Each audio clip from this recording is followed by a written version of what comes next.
Praise the Lord. God is good. And we are here in this morning worshiping the living God who loves us and who has plans for us, plans that we have not yet understood. Glorious future for us. A warm welcome from Divya Ashray, Varanasi.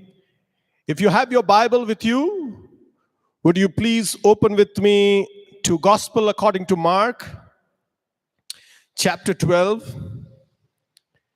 And I will read from verse 41 to 44. Gospel according to Mark, chapter 12, from verses 41 to 44.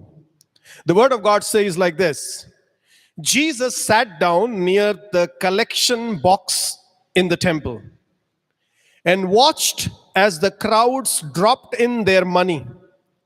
Many rich people put in large amounts. Then a poor widow came and dropped in 2 small coins. Jesus called his disciples to him and said, "I tell you the truth. This poor widow has given more than all the others who are making contributions. For they gave a tiny part of their surplus. But she, poor as she is, has given everything she had to live on."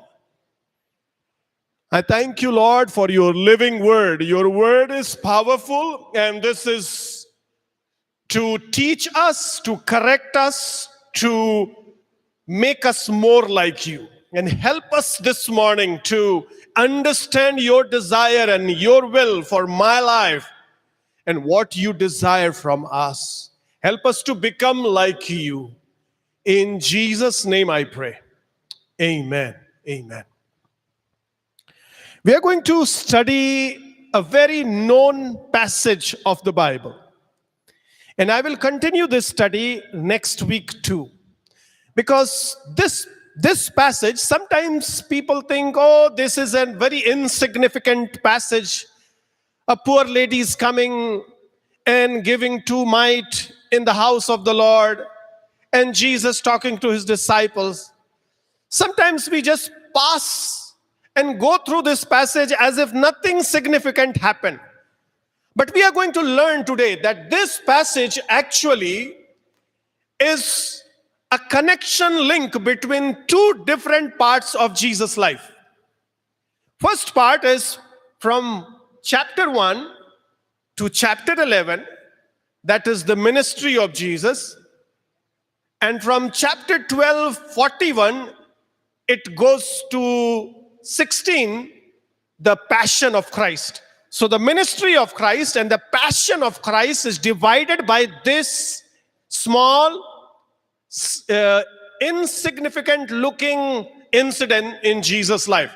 But this is very important to understand the 2 major part of Jesus' life and how Jesus is preparing for the passion that is ahead of him, for the cross and the death that is ahead of him. And Mark, in a way, is preparing his readers for the greatest sacrifice that is going to come in this world, when the Son of God will die for everyone. So let us go into this passage and let us learn some things from this passage. If you see the first thing in verse 41, it said Jesus sat down near the collection box in the temple and watched as the crowds dropped in their money. What is Jesus doing? Jesus is sitting and Jesus is observing. 2 things Jesus is doing. Jesus is sitting and Jesus is observing. Whom he is observing? There are 3 groups here, or 3 protagonists of this story. First is the crowd, the large number of people who are coming in the treasury. Second, large number of rich people in that crowd. And third, and most important character of this story is widow, a poor widow. So Jesus says, looking at the people who are coming to give their donation in the donation box. Jesus is sitting, a very unique word. Jesus is sitting, because in Mark you will see Jesus is always moving. From chapter 1, you will see one thing, that Jesus is in a fast track. Jesus is moving like 2020 cricket match. Jesus is not moving like a test match.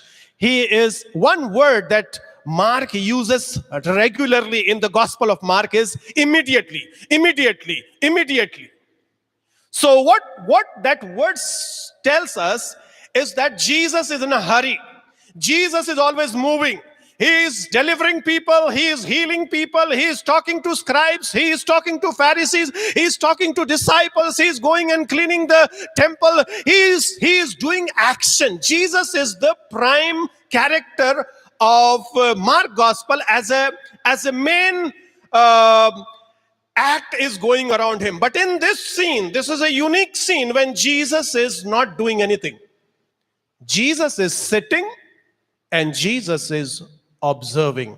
There is a pause in this moment. When you come to this passage, you have to understand that you have to stop here, because Jesus stopped here. Jesus, what is he doing in the temple? He is not teaching. He is not healing. Nobody is coming to him.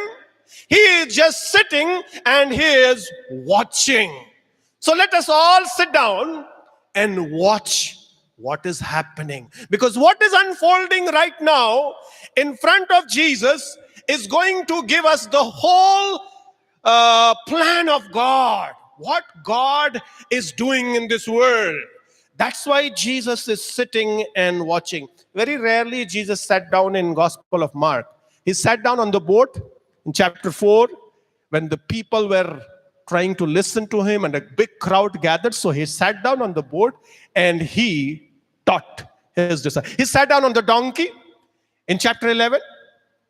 But that was not a static moment. Donkey was moving and he was going into Jerusalem. He sat down with his disciples in chapter 13, verse 1. He sat down with his disciples on the Mount of Olives. But this sitting down is very crucial. And he is observing. See, when God sits down in the temple of God, it has some spiritual meaning. When Jesus sat down, it alludes to the Davidic royal office that Jesus had as the king. When the king sits, then there will be judgment. So in this passage, you will see the judgment of God is coming because Jesus is sitting. A day is coming when Jesus will sit on the great white throne and the judgment will be pronounced. And in this passage, the King of the glory who is coming in future to judge everyone, he is going to judge here some people, and we are going to learn. So he is sitting down. He is going to pronounce judgment. Disciples does not know. No crowd is coming to him for healing. He is just sitting and he is watching. He is watching people. And you see how God sees people. This story will reveal how God sees us and what God desires from us. So he is sitting down. That's the first thing. And he is sitting. That shows us that the God is in his temple. In Jeremiah, you will read, the temple of God has the presence of God. So Yahweh has come in the form of Jesus to his temple and he is sitting. So he is going to do something very significant. Everything that is happening in that commotion that is happening, the crowd of people who are coming and throwing their money in the shofar chest, it is insignificant to the king who is sitting there and who is watching everything people are doing. Now you have to understand, God is sitting in his temple. He is on throne. He is not leave. He is not on leave. He is watching everything that we are doing in our life, from day to day life. When we get up till we sleep, he is watching us. He is still on the throne and he watches our motivation. He can understand why we do what we do, and we cannot hide our intention from God. This story is going to reveal that God is looking at every single detail of your life and my life. And this will give us a strength to fight against any situation that is in your life. Sickness, problems, worry. Don't worry, because he is sitting. He is in your life. He is watching. He is observing, and he is going to judge. So he is sitting and he is observing. Next thing that happens is action taking place. If you see in verse 41, it says he is watching crowds dropping their money. He is watching crowds, first group. Then he is watching many rich people, not one rich people, many rich people pouring in large amount of money. They are showing to everybody that they are giving large amount of money. So in that context, you have to understand, Jesus is not sitting in front of the offering box. Jerusalem temple worked in a different way, but it was not like our church, where there is an offering box, everybody comes and put an offering. He is sitting in the treasury. If you go in John chapter 8, you will find Jesus is preaching in the treasury. What does it mean? In Hindi, the word is khajana. Khajana mein Yishu Masih baitha tha. Bhandar mein. He was sitting in the treasury. What does it mean? It means there is a room. There is a room where people come and give their offering. And what people has to do, people have to tell the person who is taking the offering the purpose why they are giving. And there were 6 different chests. And there was a ram's horn put on the chest. Then you have to throw your money in the ram's horn hole, and it will go inside and it will make a loud noise. And it will tell how much you have poured. So what rich were doing, they're bringing a lot of money. It was not notes, not paper money. It was not checks, because those days there was only copper coins. So the rich were bringing in sacks, a sack full of copper money, and they were pouring into the ram's horn. So it is making a lot of noise, so people can watch. Oh, this person is giving so much. And then, 42. There is a pause by Mark here. Then, a poor widow, she came and she dropped 2 small coins. Rich people, many rich people, dropping lot of money, lot of noise, and slowly a poor widow came with 2 little coins. And the word there is lepta. Lepta in Greek is the smallest coin in any system. If you go to, if you think about an Indian system of coins, the smallest coin we have right now is rupee 1 coin. And many places people do not even take rupee 1 coin. So 5 rupees have become the smallest coin now. So what she brought 10 rupees. Let's say 10 rupees she brought. 2 coins she brought, and she dropped it in the chest. Now see what happens. The purpose, she has to tell to the priest why you are giving. But there was a way where if you want to give free will offering, you don't have to give purpose. So we assume that this was a free will offering. She did not have to talk to any priest why she is giving, and she just dropped it. And somebody said like that, the sound of the coin in the treasure chest told the size of her gift. Huge number of copper coins were being thrown, and people were just clapping. So much they are giving for the Lord. And then a poor widow just dropped 2 coins. Now rich were giving. There was a continuity. Lot of rich people, lot of money to give. Poor widow.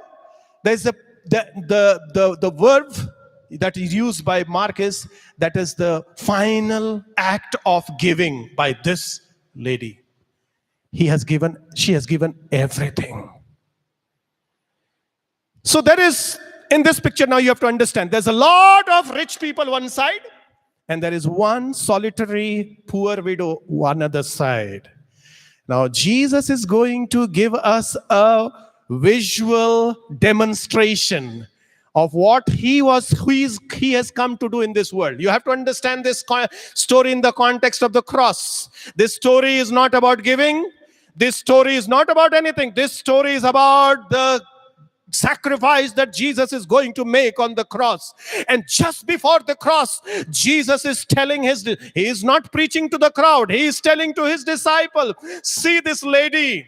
You may not understand what she has done, but she is a type of mine. She is going to exemplify what I have come to do. She has given everything. Everything that she had, she poured out in obedience to God.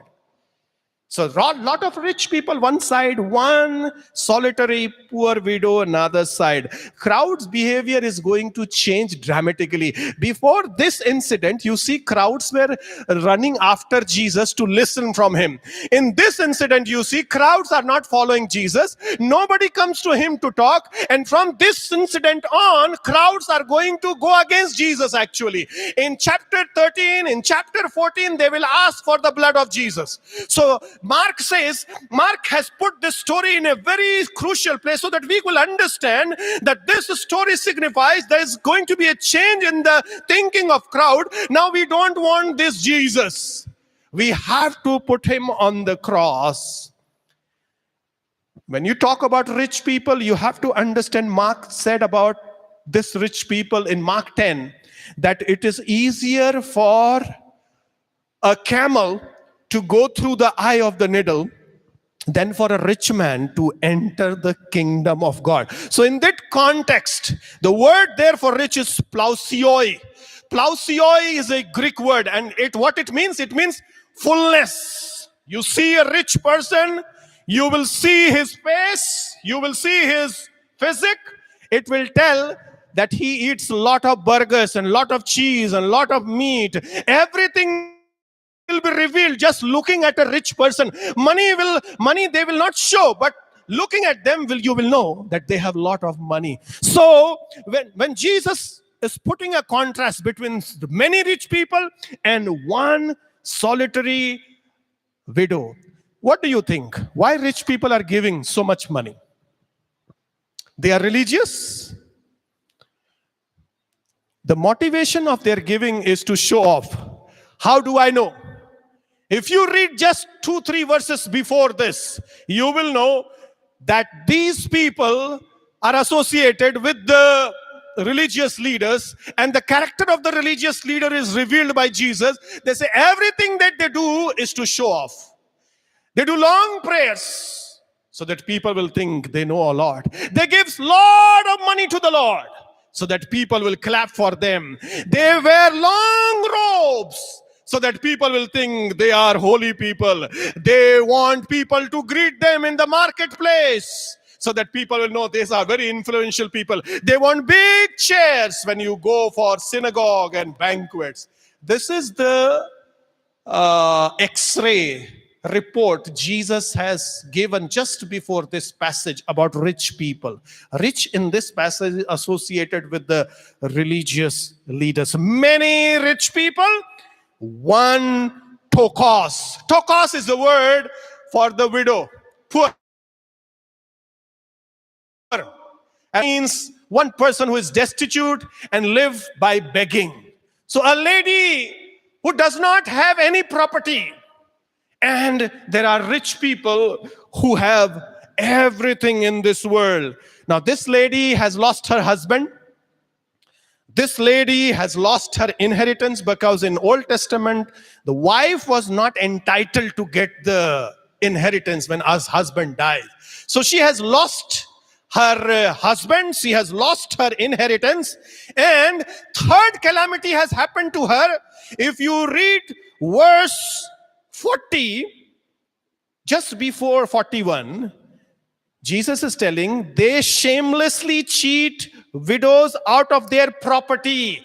They are devouring widows' property. What does it mean? In Hindi Bible it says, वे विधवाओं का घर चट कर जाते हैं, निगल जाते हैं, खा जाते हैं. किसके बारे में परमेश्वर बोल रहा है? About whom Jesus is talking? They are eating widows' house. They are exploiting poor people in the name of religion. Now you have to understand, there are a lot of religious people in the church who are exploiting and looting the people of God by exhorting them to give for their vision. This lady gave everything because she loved God and she is in the temple of God when she is in such a great need, when she herself does not have any support. She's coming and giving to Lord. But Jesus is telling, this lady is a widow, lost her husband, no inheritance, and on top of that, the religious people have devoured her house, have taken all property. Be careful with preachers who is after your money. When any preacher of the gospel talks about money, you should know that he is not talking the gospel that Jesus taught. It is his own gospel. So be careful when where you give money, to whom you give money. People may promise you, if you send money, you will receive healing. Do not fall in that trap. Because there are religious people with long robe, beautiful tie and suit. They will fool you and they will devour your house. So Jesus is sitting and watching. Lot of rich people, one poor widow. Now Jesus is talking about to his disciples. See verse 43. Jesus called his disciples and said to them, I tell you the truth. This poor widow has given more than all others who are making contribution. Don't pass this statement in a hurry. Jesus is sitting and watching, and then he called his disciples and he said, you know what? This poor lady has given more than everybody else. It is not just one rich people. What Jesus is actually telling is, she has surpassed the average giving today. Not only the average giving, she has surpassed any giver today. Not only any giver, she has surpassed any rich giver today. Not only any one rich giver, she has surpassed everybody. When you add everything that people has put together, these two mites have surpassed their all giving. Now this is very radical thing. Disciples' mind will be spinning listening to this, because this is not the way we think. This is not the way the world works. We clap for people who give more. We say these people are really loving God because they are giving more. Jesus is clapping for a poor widow. And Jesus is telling she has surpassed everyone. Now, very interesting to note, Mark mentioned 2 leptas, 2 coin. Why not he mentioned 1 coin? Intention of Mark was, and the sovereign plan of God was, that she did not keep 1 lepta for herself, and she did not give 1 to God. She gave everything. She had 2. And she gave 2. It was very logical. If you have 2, give 1 to God, keep 1 for yourself. But she did not use any logic. And we will come to know why she did that. So 2 coins she offered, and Jesus telling his disciples she has outgiven everyone. Now see the assessment of the offering by Jesus Christ. In the kingdom of God, minimum is the largest and largest is minimum. A servant is a leader, a leader who puts himself up is actually nothing in the kingdom. So this is a paradoxical kingdom that we are in. So Jesus is putting a thought in the mind of disciples. See, in my kingdom, less is always more. And more is always less. We cannot understand this in our economy of the world, because we are in a fallen world. We crave to become rich. We crave to follow people who look good, We crave to become like big people. That is our mindset. Jesus is telling, in this crowd, there is only one person whom you can follow on Facebook, whom you can follow on Instagram, whom you can follow. And this is this poor lady. Who will follow this lady? The heaven is following this lady. You may not like her. She may look shabby in her widow garment, because in Israel, a widow has to wear certain kind of cloth that people will recognize she is a widow. So you may not like her because she's not beautiful in that sense. But for God, the most beautiful person is who is ready to give her all life for God, who is ready to love God with all heart and all mind and all soul, who is sold out for God. That's the person God follows. That's the person Jesus is noticed. Jesus is not noticing anybody else in the crowd. Jesus is noticing one solitary poor widow whom nobody noticed, because the sound was not enough for people to turn and look who has given, because the cloth were not enough that people will look who is this lady, because God looks at the world in a very different way. We love attraction, we love lights, we love good clothing. God does not. God loves the heart. Only one person has a beautiful and attractive heart in this crowd. Not even disciples. Not even disciples here.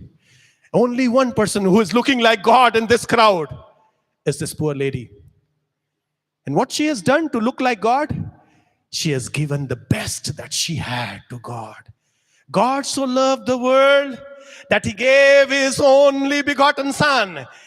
The widow loved God so much that she gave the last 2 penny that she had. And she is a type of Jesus Christ. How Jesus, in obedience to God, went to the cross and gave every single drop of blood on the cross.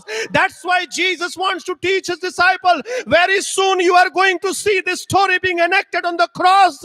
What she is doing is she is showing what I am going to do in obedience to God. And this morning, my friend, I want to challenge you. If you want to please God, if you want God to look at you, if you want God to involve in your life, you have to understand the call of Jesus.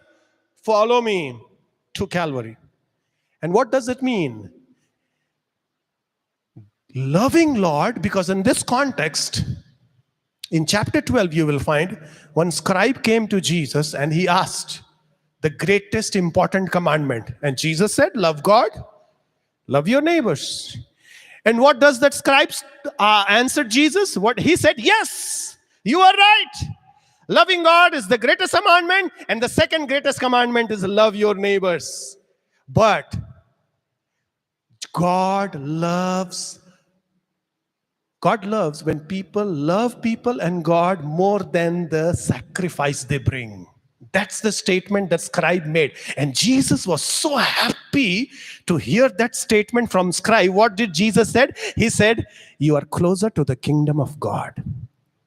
Why? Because you have understood the heart of God. It is not the offering. It is not how much money you are bringing in the church. It is, are you bringing your whole life to God? When you come to worship God, do not weigh your commitment to God in the money that you bring. Weigh your commitment to God. Am I ready to die for Jesus Christ?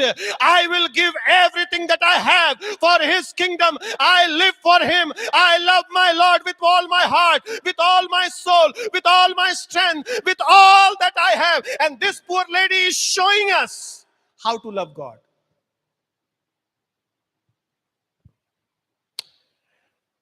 So you have to understand the context of this verse. I don't have time, but if you read chapter 11, chapter 12, you will understand there is an attack on Jesus Christ. The first attack comes from the high priest, elders, and they come and ask questions to Jesus, and Jesus demolished them. Then chapter 12, you see Pharisees and Herodians came and they attacked Jesus with a question, and Jesus demolished them. It is not finished. Then the scribe comes and they attack Jesus in chapter 12, and Jesus demolished them. Now he has demolished all these rich people and so-called religious people. God is not looking for religious people. Let me tell you, God is looking for people who love God with their whole heart. Whole heart is you are ready to die for that person. You ask yourself this morning, am I ready to die for Jesus Christ? Or I am with Jesus Christ to live my life, to have more money, more recognition, more people will know me. If that is the desire of following Jesus, there is a judgment coming on you. The judgment that we will find now. So in this context, Jesus is actually blasting a blanket attack on this religious people. Let me read verse 38. Jesus taught them, beware of these teachers of religious law, for they like to parade around in flowing robes, receive respectful greetings as they walk in the marketplace, and how they love the seats of honor in the synagogue and head table at the banquets. Yet they shamelessly cheat widows out of their property and then pretend to be pious by making long prayers in the public. Because of this, they will be severely punished. So the context is punishment is coming. Now the irony is punishment is going to be borne by Jesus Christ. The punishment of the religious leaders, the sins of the religious leaders that Jesus condemned in this passage, Jesus is actually going to take it on himself. All the condemnation, all the dirty things that religious leaders have done, all the dirty things that people of God have done, all the dirty things, all the exploitation that the preachers of the gospel have done in this world, all the bad preaching of the word for the self-gain that people have done all through the centuries, Jesus is going to take over that judgment on himself on the cross. Jesus is telling his disciples, judgment is coming. It is imminent. It has come very soon. Just 5 days ahead of the judgment. So that you see the contrast. These rich people look beautiful, but they are like filthy rags. They are nothing in the eyes of God. Now you just consider, if you have 100 people in your church, God accepted only one person's offering. Not because of the amount of the offering, but because of the heart of the giver. So for God, money does not matter. Heart is what matters. When you build your house, it is not for you to live. It is for God to live in your house. If I purchase a car, the car is not for me to show off people. The car is for me to enjoy his blessing and to proclaim the testimony of what God has done in my life, to glorify him. Everything that we have, if you are a disciple of Christ, you have to become like this poor widow. Everything that you have, you offer it to God every day. When you get up this morning, you say, Lord, my voice, my money, my talent, my house, my vehicle, everything belongs to you, and I live for you. This day I'm going to worship you. This day I'm going to glorify you. This day I'm going to honor you. And Jesus, looking at you in this morning, he will be so pleased, and he will tell the angels, see that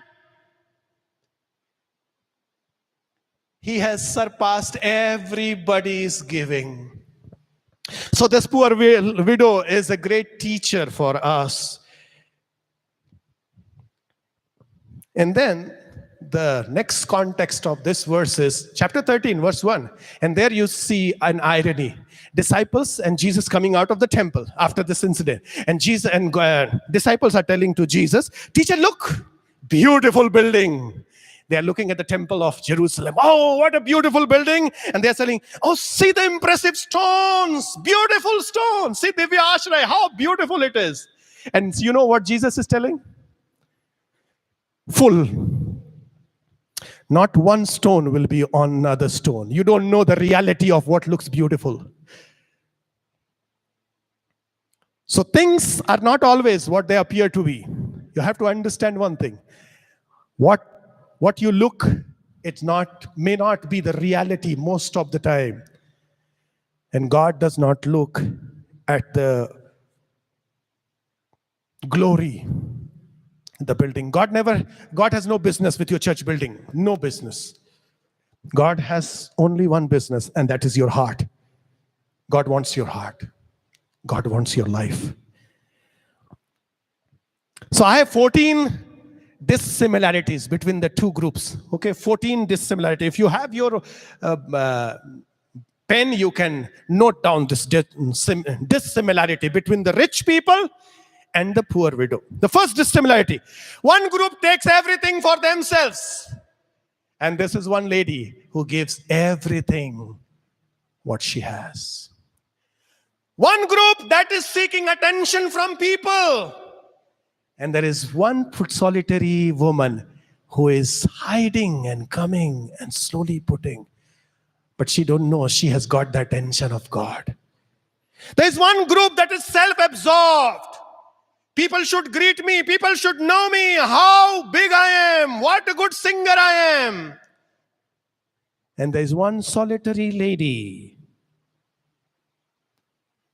who's seeking no recognition from anyone. This is a big group who use God and religion for their purpose. Now, this is very dangerous. We use God and church for our purpose. We want to feel good. So we want to join a church where I will get an opportunity to sing or pray so that I will feel good. See, it is not about you, whether you feel good or not. It is all about God.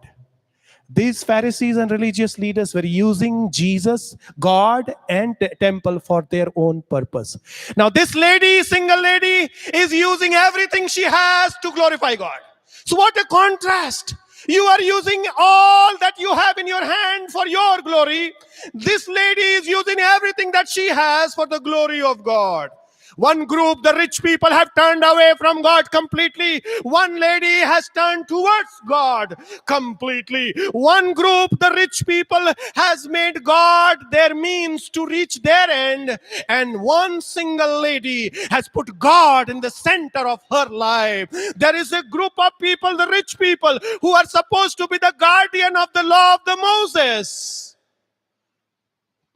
But they are not following the law.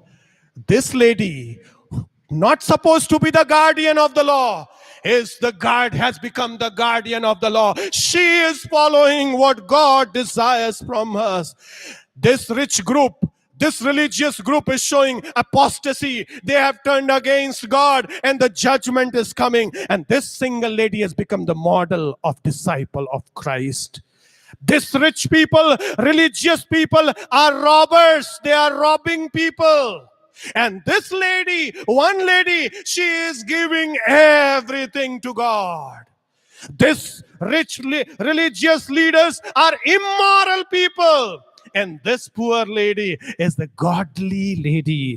These religious rich people have immorally managed everything that the God gave in their hand. Everything. But this lady, God gave only 2 lepta to her, only 2 coin, and she manages perfectly well. She has not gone to management school like these rich people, but she manages perfectly and gave everything that she had for the glory of God.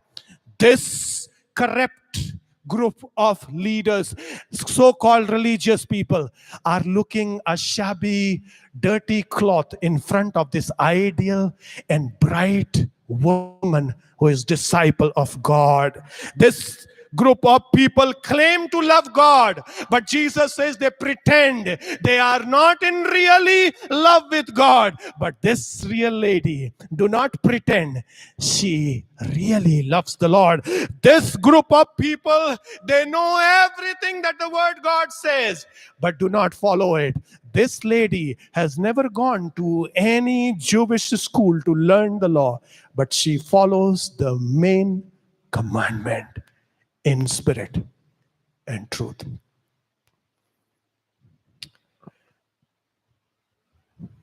My time is up. So I need to ask a question to you. In which group you are?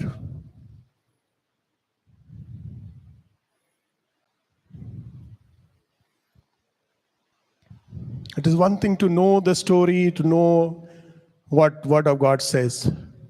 But the real meaning of the story is, we should ask question from ourselves. If God is looking at me this morning,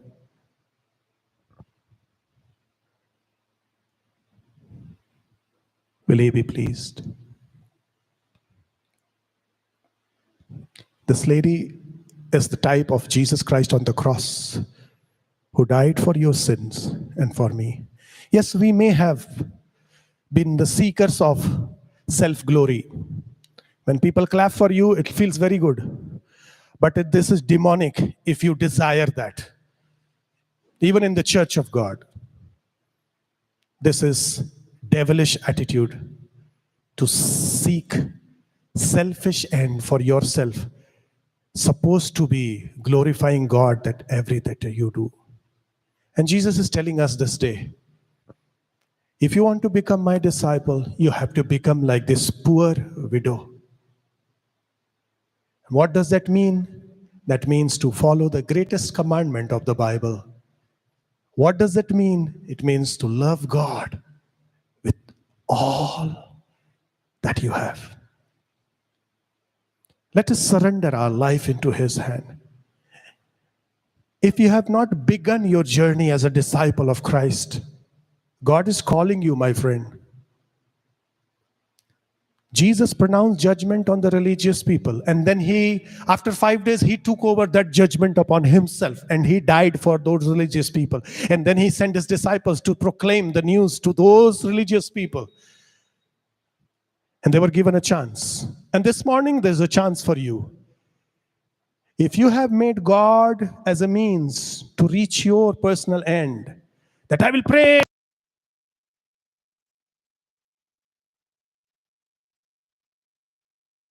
God is not here to give you money and make you rich. God is here to make you like Himself. That is the plan of God. And if you have not understood this, let's ask this morning, God, help me to become like this poor widow. Let's close our eyes. Change my heart, oh God. Make me ever true. Change my heart, oh God. May I be like you. God wants to transform you. Just remember this poor woman, a widow, disadvantaged lady. But she has beaten everybody today. Everyone together. Just because of one quality, my friend. She's not a big singer. She's not a guitar player. She's not a preacher of the gospel. She is a poor widow. But she has understood what it is, what it means to follow Jesus Christ.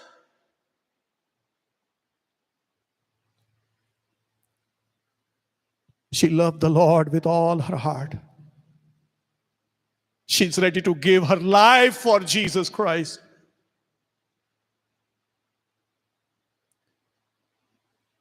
Lord, I want to thank you for this poor widow, Lord. Such a bright character in the Bible, till now we have not understood her. Thank you, Lord, for teaching us through her life. Help us to become like her, not to seek personal gain, not to seek glory, not to seek name, but seek to please you, love you. In Jesus' name I pray. Amen. Amen. Amen.